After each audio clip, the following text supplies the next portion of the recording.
Rapaze, professora Bruna Oliveira de História, e o nosso tema de agora é Brasil Política Administrativa, ou seja, a política administrativa do Brasil. Como é que isso se deu? Primeiro vamos voltar um pouquinho no tempo, voltar especificamente a 1494, né? Queda de Constantinopla, que era onde tinham as principais, 492, perdão, onde tinham as principais rotas ali, por onde escoava todos os produtos, né? E que foi tomada pelos genoveses e falou, ó, por aqui ninguém passa mais não. Vai todo mundo caçando aí de tratar e de achar aí uma nova rota, porque por aqui ninguém mais vai passar. Bom, dito isso, o que acontece? Os espanhóis e os portugueses se lançam ao mar porque eles não têm outra alternativa e eles vão então atrás de lugares para explorar, para colonizar, para chegar com a sua branquitude, né? Afinal de contas, um homem bom, um homem que sabe que veio salvar, o salvador da pátria, é sempre branco, né? É sempre europeu. E aqui é importante que a gente fale, tá aqui, ó, vocês vão ver o meridiano de Tordesilhas. Por que o meridiano de Tordesilhas? Porque chamamos assim. Em 1494, agora sim, Portugal e Espanha assinam um tratado, que é o Tratado de Tordesilhas. O que vem a ser esse Tratado de Tordesilhas? É um tratado estabelecido entre os dois países que um não podia invadir o território do outro, tampouco colonizar se o outro tivesse chegado ali primeiro, né?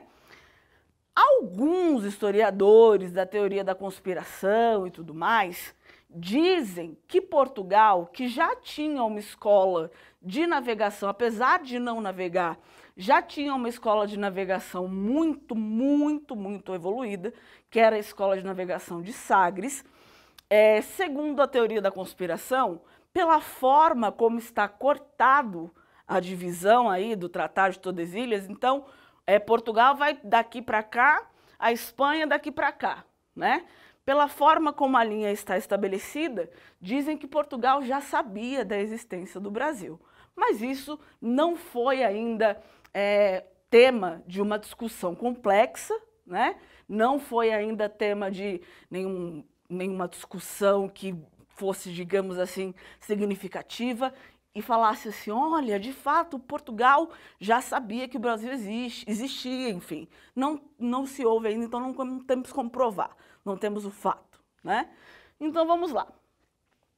Quando Portugal chega ao Brasil, em 1500, ele não encontra o que vem buscar, deixa o Brasil jogado à própria sorte, né?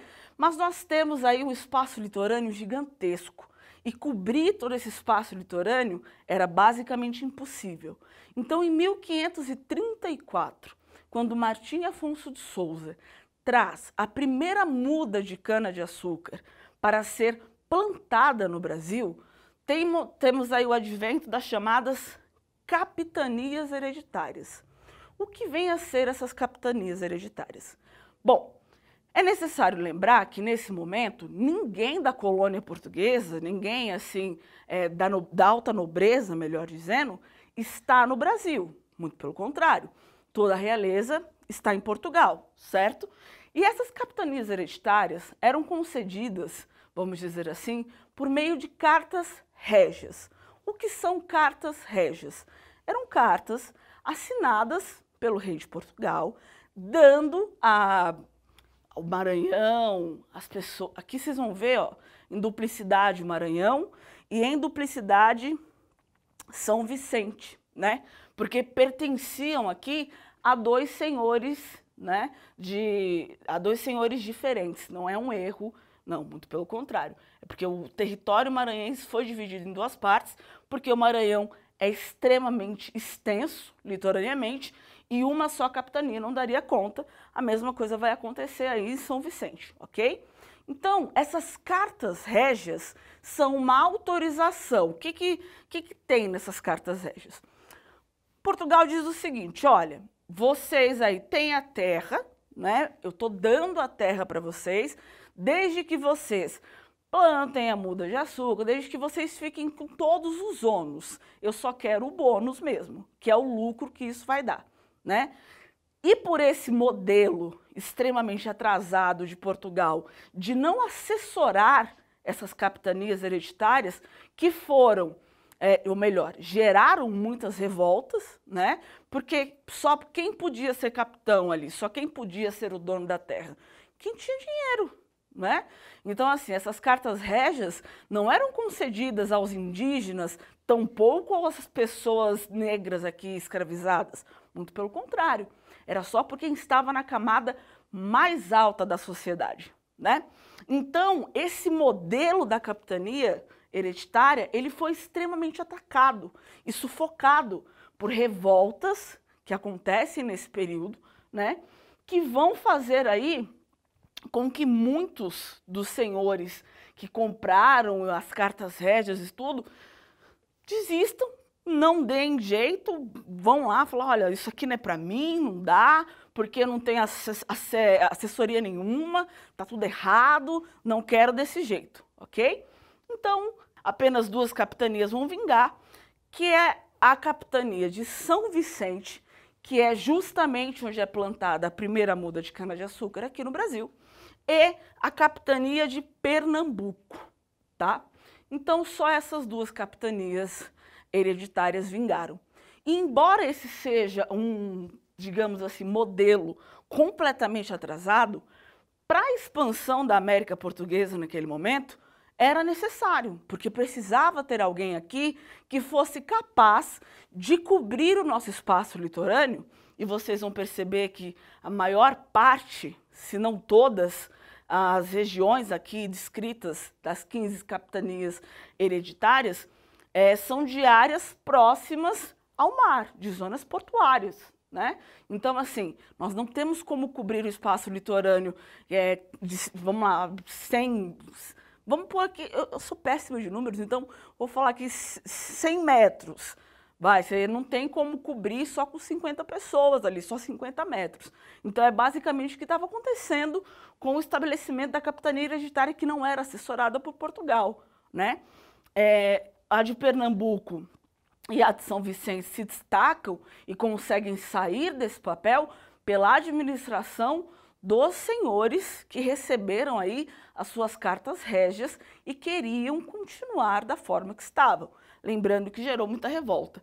E aí uma outra curiosidade, antes de nós continuarmos falando aqui, é capitanias hereditárias. O que significa dizer? Essa carta régia vai conceder a terra, aquele pedaço de terra, ao pai ou avô, enfim. Mas ela é passada de geração para geração. Então, se o pai morreu, é o filho que vai assumir, né? Sob o regime, mais uma vez, de carta régia, porque Portugal não abre mão de nada. Tanto que depois, em 1808, quando eles vão chegar no Brasil, eles entram tacando o pé na porta, porque, afinal de contas, eles não nos deram nada. Eles documentaram tudo isso com as cartas régias, e essas cartas régias eram como se fossem contratos, né? Enfim. E aí, a expansão da América Portuguesa, destruído aqui todo esse conceito da capitania hereditária, que não deu certo, a gente vai ver que ela só foi concluída por meio da pecuária, né? Ou seja, animais, começa a cuidar dos animais, começa a plantar, enfim. A ação dos missionários jesuítas, e aí fala, então, pera, a história do Brasil começa só com os jesuítas chegando aqui? Não, a história do Brasil começa em 1500 com a invasão, né? Então, nós temos uma história muito posterior, né, muito anterior, perdão, à chegada dos jesuítas aqui no Brasil. Nós não podemos contar a história somente pelo viés de que, eles chegaram e só a partir daí começou a construir-se história. Muitíssimo pelo contrário, tá? Então, aqui, o que foram as bandeiras paulistas? As bandeiras paulistas, para quem não sabe, os bandeirantes foram aqueles que depois mataram, né, muitos e muitos e muitos e muitos índios, né? Então, enfim, há pessoas que vão falar, ai, mas os movimentos bandeirantes é lindo, quando a gente passa em São Paulo, ali perto do Ibirapuera, tem um monumento, né? O Empurra, Empurra. O que são monumentos, primeiro? Monumentos são que nós temos o Borba Gato e tantos outros espalhados por São Paulo. O monumento do Empurra, Empurra simboliza aí os bandeirantes, a importância dos bandeirantes, sua imponência, suas espadas empunhadas, e os indígenas embaixo ali sendo caçados, sendo mortos, sendo amarrados, enfim, mas sustentando os bandeirantes em cima para que isso continuasse sendo uma política possível, por assim dizer, certo? Bom, mas é importante que a gente pense também, rapidamente vou falar com vocês, que cada monumento histórico que foi construído no Brasil, ele foi construído a partir de uma perspectiva positivista. O que é uma perspectiva positivista? É contar apenas a história do vencedor, né? E nós precisamos fazer o quê?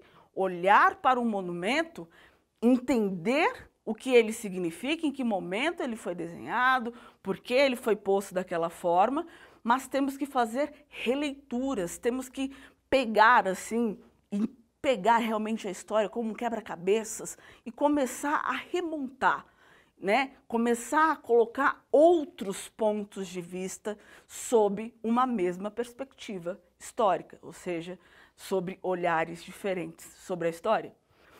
E as rebeliões coloniais, ou seja, muitos conflitos. E aí eu não vou especificar nesse momento agora quais são as rebeliões que acontecem, porque, primeiro que não cabe nesse momento explicar uma por uma delas, tá? Mas vocês podem achar isso facilmente nas nossas aulas que já estão disponíveis, em pesquisas rápidas, e aí vocês vão entender que as rebeliões coloniais derrubaram uma política administrativa que não tinha era nem beira, nem eixo, nem direção. E aí não só derrubaram, como também fizeram surgir aí uma outra coisa, né? O fim da capitania hereditária, e aí começa então o engenho. Então, resumo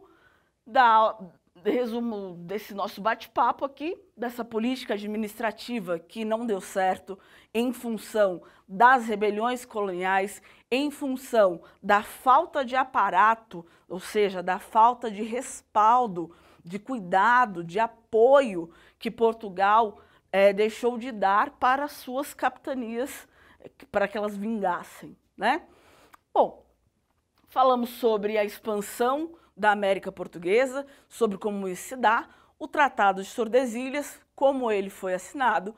Eu recomendo a vocês que tirem uma foto dessa lousa linda, para que vocês possam estudar mais.